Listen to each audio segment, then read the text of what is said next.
ভারতে মুসলিমদের উপর প্রশাসনিক চাপ ক্রমেই বেড়েছে। সম্প্রতি প্রকাশিত আই লাভ মোহাম্মদ অর্থাৎ আমি মোহাম্মদকে ভালোবাসি লেখা পোস্টার, টি শার্ট বা সামাজিক যোগাযোগ মাধ্যমের পোস্টকে কেন্দ্র করে পুলিশ ব্যাপক অভিযান চালাচ্ছে। শুধু গ্রেপ্তারি নয়, অনেকের বাড়িঘরও বুলডোজার দিয়ে ভেঙে দেওয়া হচ্ছে। এ ঘটনা বিশেষ করে বিজেপি শাসিত রাজ্যগুলোতে বেশি নজরে এসেছে।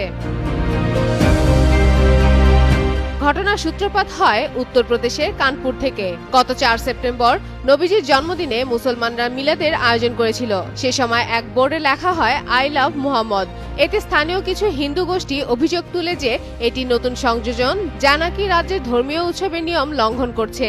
এরপরই পুলিশ ধর্মীয় উত্তেজনা ছড়ানোর অভিযোগে মুসলমানদের বিরুদ্ধে মামলা করে। এদিকে মানবাধিকার ও নাগরিক অধিকার সংস্থাগুলো বলছে এই অভিযানের কোনো আইনি ভিত্তি নেই। ভারতের সংবিধান প্রত্যেক নাগরিককে তার ধর্ম প্রকাশ ও মত প্রকাশের স্বাধীনতা দেয়। সংবিধান অনুযায়ী যতক্ষণ না প্রকাশিত বক্তব্য সহিংসতা বা ঘৃণা উস্কে দেয়, ততক্ষণ তা অপরাধ নয়। Association for protection of civil rights জানিয়েছে, মাত্র 1 মাসে 22টি মামলায় 2500-র বেশি মুসলমানকে অভিযুক্ত করা হয়েছে। অন্তত 40 জন গ্রেপ্তার হয়েছে।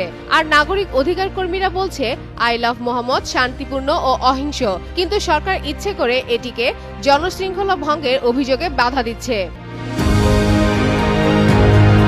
তবে বিশ্লেষকরা বলছেন, মোদী সরকারের হিন্দুত্ববাদী নীতি মুসলমানদের প্রান্তিকীকরণকে ত্বরান্বিত করছে। 2014 সালের পর থেকে দেশ জুড়ে ধর্মীয় সংখ্যালঘুদের উপর সহিংসতা ও আইনি হয়রানি বেড়েছে। ফাতেমা ফাতেহ জান, যুগান্তর নিউজ।